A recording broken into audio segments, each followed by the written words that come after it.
All Welcome right. to Trip Sports After Dark / The Final Whistle podcast. I'm Trevor Junt here with Cody and Sam. We're going to talk about prep football this week. So let's just jump right into it. Sam, tell me about the Pullman-Clarkston game.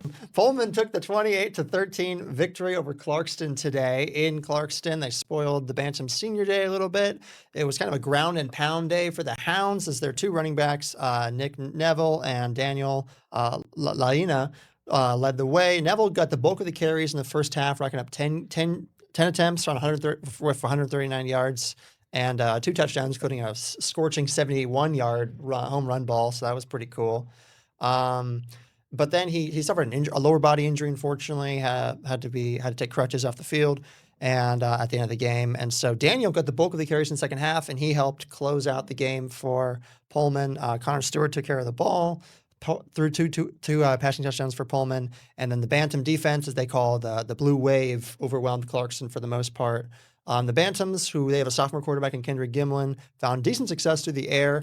Dre Torpy, a former Lewiston Bengal, transferred to Clarkston this year for his senior year, had over 100 yards receiving and a touchdown. But Pullman was as soon as they took a 2-score lead, they never had less than a 2-score lead. And so it was Pullman in the end walking away with the win. Yeah, Pullman's now 3-5 overall and 3-3 in league.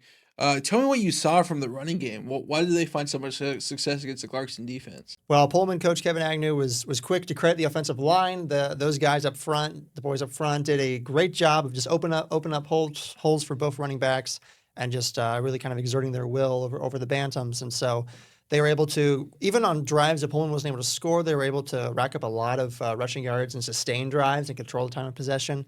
And so Clarkston had very few opportunities when they did have the ball. So we'll jump over to Kendrick immediately. Cody, tell me about the Kendrick win over Prairie, 78-8. Right. So going into what I was just talking about, the dominant teams, the iconic dominant team of this region, the dynasty, the Kendrick Tigers, closing out their regular season with a huge win. They crushed the Prairie Pirates, who are 4th team in the league standings. The Pirates themselves have a solid 6-3 record this season, including the loss to Kendrick. So they are nothing to sniff at. But the Tigers made light work of them. In fact, Kendrick was ahead 70-0 at the half, and then benched its varsity.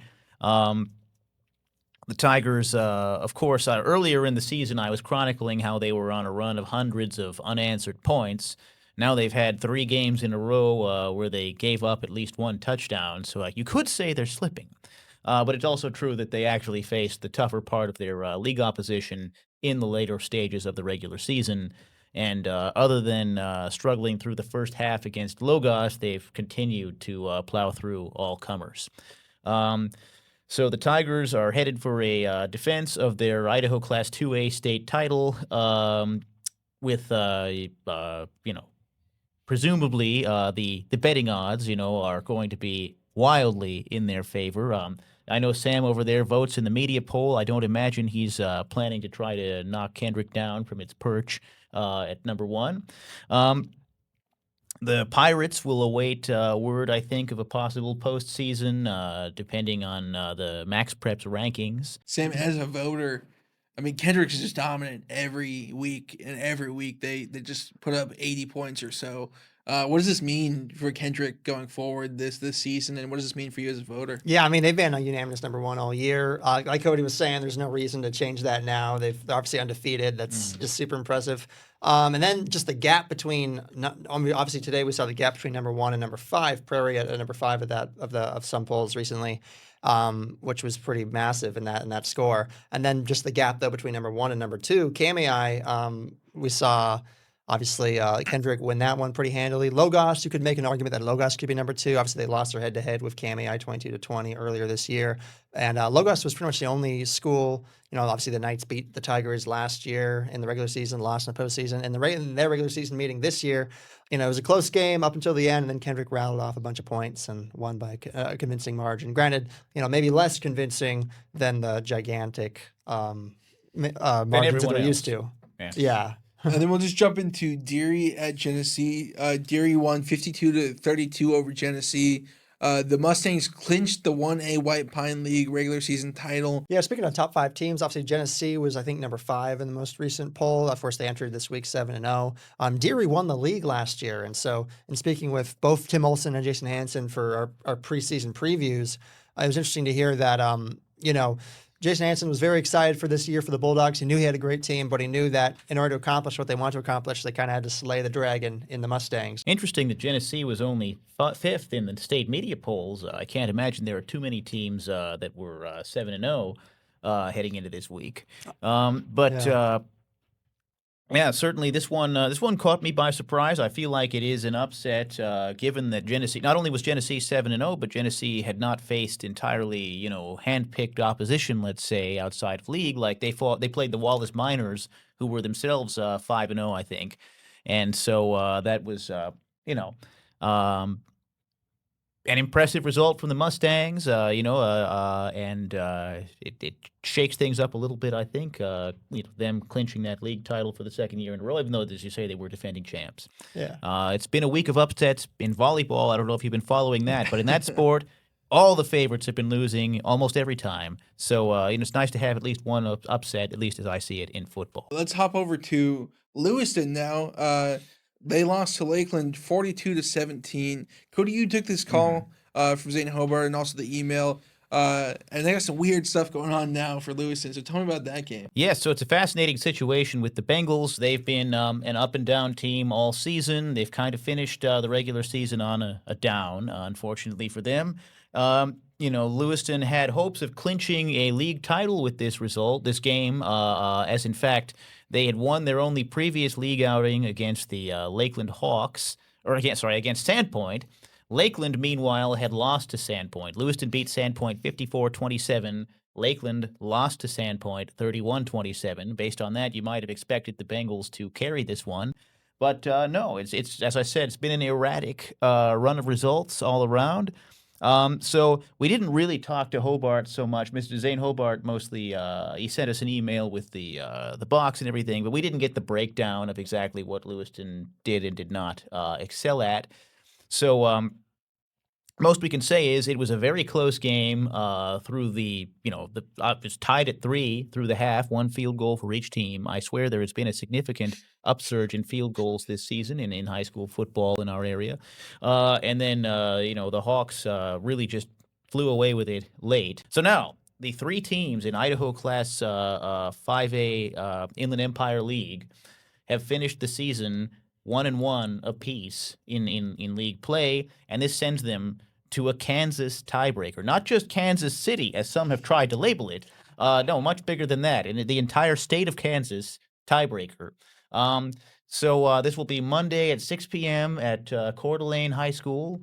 By the way, everyone in this room except me has called it a Kansas City tiebreaker at some point, I think. Good job, It's not Cody. Missouri, Yes. it's Kansas, yeah. Yeah. It is Kansas State. And so anyway, Wildcats.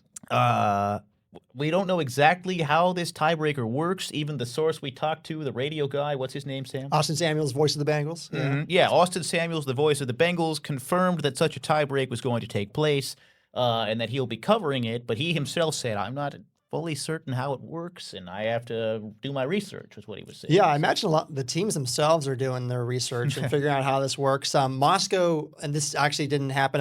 Moscow last week was facing a situation where they could have faced a Kansas tiebreaker. They needed Timberlake to beat Barnes Ferry. Just check that score. Barnes Ferry blew out Timberlake like 71-14 or something. So Moscow's season has officially come to a close, unfortunately for the Bears. But they also would have faced a Kansas tiebreaker if Timberlake had won. And when talking to Moscow coach Rob Bafis last week, he wasn't exactly sure how it worked. And so there's a lot of, us here in the media have to figure it out, and the teams themselves. I think I have some homework to remember do. in some past year hearing about it being something like each team plays, it's like a round robin of each team playing a half against the other team. I think one thing Austin Samuels also said was it's like a college football playoff. So I think it's Like overtime, yeah. Oh yeah, I mean, yeah. college football overtime. So they're just on offense against their defense within the 10-yard line, 15-yard line. Yeah, some sort of short yard situation. And then, if you're eliminated, it's best of 3. If you're eliminated twice, then you're out. So Lewiston well, at maybe that's 3 what and it is. 6 could be the league champion.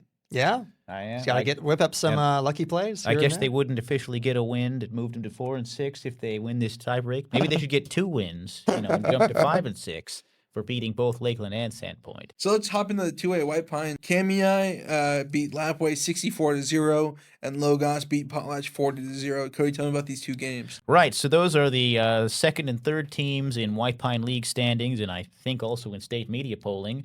Kamei and Logos, they were, neck and neck when they faced each other earlier this season. It went the way of the Cubs, 22-20. And so I think it's a reasonable speculation that they might wind up getting the second and third seeds at the state playoffs, and they didn't do anything to hurt that possibility today, both of them prevailing in massive shutouts. Kamei beating Lapway. Lapway was a winless team this season, so probably an expected result. Nevertheless, the Cubs impressive with a lot of passing touchdowns from Lawson Landmark as per usual. Guys like Everett Oatman and Damian Ochoa getting in there, delivering touchdowns for the Cubs. They even had a guy, Miles Snelling, who I've I think never heard of before, coming in at the end to score. I suspect, as they got everybody into play. Meanwhile, the Knights of Moscow, facing Potlatch, which was a more successful team than Lapway this season, and also delivering a shutout. Potlatch started its season with 4 wins and ended the season with 4 losses, or we'll see if they get into the postseason or not, depending on the Max Preps rankings. The Knights had another pretty big day from Baxter Covington, who rushed for 2 touchdowns. They got their guys Honor Mallory and Oli Sundley, who their coach says has really stepped up late in the season. Each of them have. Each of those guys got in a touchdown. Then they had Joseph Sensing, the quarterback, passed for a touchdown to Gideon Haney, and Sensing rushed in for 2-point conversions. So actually a pretty productive day from him. That amounts to 14 points of their 40-point total. Logos has been a very dominant team. If you look at their results against the same teams as Kamei, I think Logos has had the overall better performance by that metric. Like they've been more they've beaten the same people and lost to the same person, same team in Kendrick, but they've had the better scores against, I think, all or almost all of the same opponents. So one could speculate that Logos, can have high hopes of beating Kamei if they meet at state, but that'll be a very interesting one. Both those teams are standouts. They would probably be worthy champions in a normal Idaho Class 2A, field, but the Kendrick Tigers changed the whole landscape with their brilliance. I think I made an ironclad prediction last week that Kamei and Logos would rematch in the state semis with the winner to face Kendrick. Yeah. And I will upgrade that to a titanium prediction. A Cody this guarantee. week. Yes. So we'll start off with you, Sam. Tell me about your player of the day. Yeah, my player of the week for this week's prep football is Pullman senior running back Daniel Laina.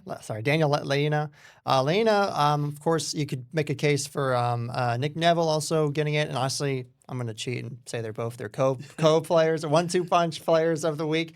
Neville, kind of had the first half, 139 yards, 2 touchdowns, including a 71-yard score, and then Laina was the back for like the bulk of for the second half. He pretty much, other than one QB run, he had the ball every single rushing play that the Hounds whipped up. And so he was really pivotal in closing out that contest. And cheers to Nick and Daniel. Cody, what about you?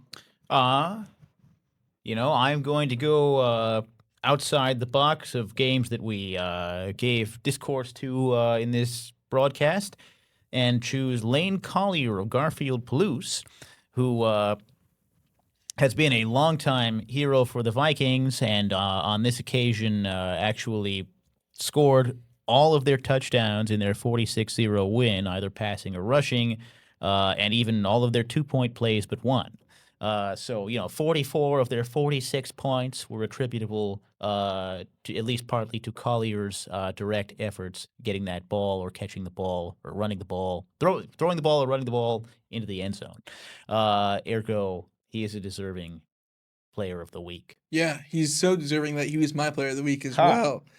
So what I'm going to go with, I'm going to pivot to Kaiser Harris, who, again, I think I picked him last week, but he totaled 264 yards on the ground with 5 touchdowns on 12 carries to help undefeated Pomeroy stay undefeated. He's a guy that's so important. Cody mentioned him too. Just a guy that runs the ball so well and keeps them above in ball games. And Pomeroy with those 80-point type totals almost every week. They are probably the highest scoring team. In fact, I'm sure they are the highest scoring team in our region other than Kendrick. So yeah, that will close out our Trib Sports After Dark. Make sure to tune in for me and Sam to cover college sports this week, college football. So In other words, keep watching. yeah, keep watching. Hello and welcome back to the college football edition of the Final Whistle. I'm Sam Taylor, Wazoo beat writer, here with Trevor Junt, our Idaho beat writer. But before we talk about the Vandals and the Cougs, let's get into some exciting prep football news. For the first time since 2016, the Lewiston Bengals are league champions, and they did it in a unique Kansas tiebreaker on Monday in Coeur d'Alene. Trevor, you took the call from Lewiston coach Zane Hobart. How did this one turn out for them? Yeah, so first off, it's double elimination, and it's the Kansas tiebreaker. So they start at the 25, and they attempt to score against each other. Each team gets the same number of possessions. They played Sandpoint and Lakeland. In the first game against Sandpoint, they won. Against Lakeland in the second game, they lost 6-0. And then in the third game, Lewiston won 8-7. Mason Way scored both touchdowns for Lewiston, both on runs. In the game against Lakeland, the third game, he scored on a QB read, scored there. And then there was a penalty after the play, and the ball got moved to the 1.5-yard line to the 3-yard line. And so the Bengals decided to go for 2. And then Mason Way punched it in, and the Lewiston Bengals won 8-7. Wow. So that's just an incredible way for it to go down for the Bengals to, play a series of kind of, literally backs against the wall in terms of when they run their on defense, their backs are against the goal line. And then on offense, it's kind of do or die. They got to execute. And so, you were talking to Coach Hobart. Of course, it's been a difficult year of lots of injuries. Bengals have played 3 quarterbacks over the course of the season, and they had their week 1 starter, senior Mason Way, healthy and ready to go for this one and fully mobile. And so he was able to move around with his legs and make some stuff happen. How big of a deal is this for Hobart Zane and his first year as head coach at Lewiston to guide the Bengals to a very unique district title? This means that the Bengals are obviously going to host a football game. They're going to host a playoff game probably against Lakeland on Friday. And so it just means that they're headed to the playoffs. They won the league since the first time since 2016, and they're excited to play. Let's move over to Moscow, where this weekend the Idaho Vandals beat Portland State. Was it 45-10? 45-6. 45-6. Excuse me, I gave Portland State way too much credit. Excuse me, Vandals fans. And so 45-6 win for Idaho. Obviously, Portland State still hasn't won a game this season, but the Vandals, there was something very different for the Vandals this season. They got this game, they got Joshua Wood back for the first time in like a month. Mm-hmm. How big of a deal was that? Yeah, so Joshua Wood was out for the last 2 weeks to do a lower body injury. He comes back, and he just unlocks their offense. They explode for 45 points. And he's the guy that really unlocks their offense and unlocks the Vandals in general. I think that not only does that help schematically, but also momentum-wise and motivation-wise with a guy like that back at behind center, you feel better.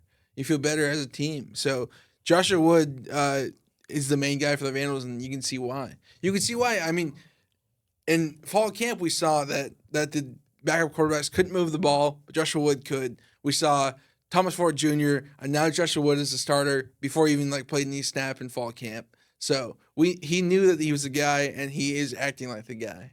What are some plays that Wood made that maybe some of the other guys couldn't have made in their previous attempts? What did you see on Saturday? Really, it's the way he works the pocket and works the wide receivers. The other guys just can't get the ball out on time. They make bad decisions, throw picks, get fumbles. But Joshua Wood is able to work the timing right, work the scheme right. He knows Matt Linehan's offense very well. And also playing backyard football. He's a guy that can scramble around in the pocket and outside the pocket and just let his wide receivers scramble around and try to get open. And he does that well, and that's what's executing for the Vandals lately. Yeah, speaking of that, July 21st, Big Sky Media Day, where Ford all but announced Wood as the starter officially. You also talked to Sam Brown at that event, right? Mm-hmm. And Sam Brown is somebody who was expected to be a contributor for the Vandals. He's shown up at other games, but he kind of faded into the background, right, over the last month or so. Yes. What did you see from Sam Brown on Saturday? Well, yeah, Sam Brown. So The first interception that Portland State had, they had 2 interceptions in that game. Sam Brown, I think before the game was like, "Hey, Pete, the Source and Review guy, I was like, where's Sam Brown been? He's kind of disappeared lately." And then about 15 minutes later, he pressures the quarterback. The quarterback throws a desperate pass, and it's picked off by Deuce Blendman, who wanted to return it for a touchdown, but he said he got hawked down really quickly. But Sam Brown pressured the quarterback a few times and caused that interception right there. Good stuff. And so for Idaho, we talked about in the past, they kind of are in, they win or go home scenario where they just, to extend their season and get into the playoffs, they need to win out when finish 7-5 to even have a chance. How likely is that, especially facing Northern Arizona on Halloween night? To be completely honest with you, it's pretty unlikely that they do go undefeated. They play number 19/21 Northern Arizona this Friday on Halloween, and then they play UC Davis the week after, who's number 6 in both polls. So it's pretty unlikely that they go undefeated. There is a slim chance that if they play like they did against Portland State, albeit Portland State is the worst team in the league, if they play like that against Northern Arizona and UC Davis, then they could definitely make the playoffs. But pretty slim chance there. Yeah. Let's hop over to WSU. What'd you see from the Cougs on Saturday? They put together a complete performance in a 28-7 win over visiting Toledo. It was the Cougars' first home game in over a month since the Apple Cup. And it was really cool, just key for Washington State to put that all together. The defense was shut down, was electric. Forced 6 punts, 2 turnovers on downs, and Parker McKenna grabbed Wazoo's first interception of the season. And so that was pretty sensational for Wazoo. And then quarterback Zevi Eckhouse and the offense did most of their scoring in the second quarter with 3 touchdown drives in the second quarter. And then the difference between Wazoo, finishing the game and then collapsing down the stretch. We didn't see such a tragic ending. We saw Wazoo control the contest for pretty much all 60 minutes. And what was really key was we saw Washington State put together a 6.5-minute offensive drive. They went to Kirby Voorhees and Maxwell Woods and Zevi Eckhouse to run the ball for about 11 or 12 of those plays over the course of that drive. And it ended with a Kirby Voorhees 6-yard touchdown. And so that was kind of the dagger that put Wazoo up by 3 scores and kind of shut the door on Toledo having any chance to get back in the game. Toledo was favorites in that game as well. Just tell me one thing. In your column today, you talked about players stepping up. Tell me what individuals really stepped up in the next man mentality for the Cougars. Yeah, so Wazoo's offensive line, their defensive line, pretty much the entire team is kind of battered by injuries right now. Their starting right tackle, Christian Hilborn, has been out since before the Ole Miss game. Their backup right tackle, Jalen Caldwell, got hurt in the Virginia game, which meant they went to their third-string right tackle, who was also their starting left guard, Johnny Lester. So Johnny Lester slid over to right tackle. Noah Dunham stepped up at left guard. And the product against Toledo was pretty solid in that you saw the Cougs be able to run the ball as they wanted, pass the ball to great proficiency, and win that game and score 4 touchdowns. And so Rogers had a lot of praise for Johnny Lester stepping into that role. Obviously, he's been a trusted starter all season long with 7 starts at left guard, but to step in mid-game last week at right tackle and then to have a whole week to prepare at a different position, granted one that he had trained at in the past, but a different position than what he had been focusing on. Was pretty impressive. And then along the defensive line, they were missing Bobby Terrell, their top defensive end. They were missing Ram Stevenson still.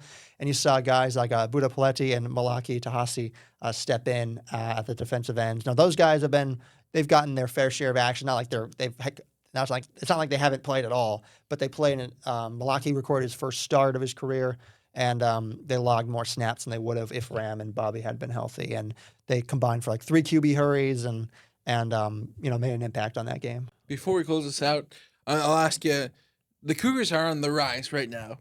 What does this mean for the rest of their season? What does this mean for potential bowl games? It's unique. Obviously, FBS squads need 6 wins to be bowl eligible. Wazoo is currently 4-4, and so they need to win, 2 out of the next 4 in order to be bowl eligible. They've got two games against Oregon State, 1 on the road, 1 at home, a road trip to James Madison, and then a home game against Louisiana Tech, or the other way around. They have a bye week in there as well. And so it'll be interesting to see, how they navigate this schedule. If Wazoo plays like they have the last 3 weeks, then it should be a pretty decisive, maybe most convincing Wazoo win of the year.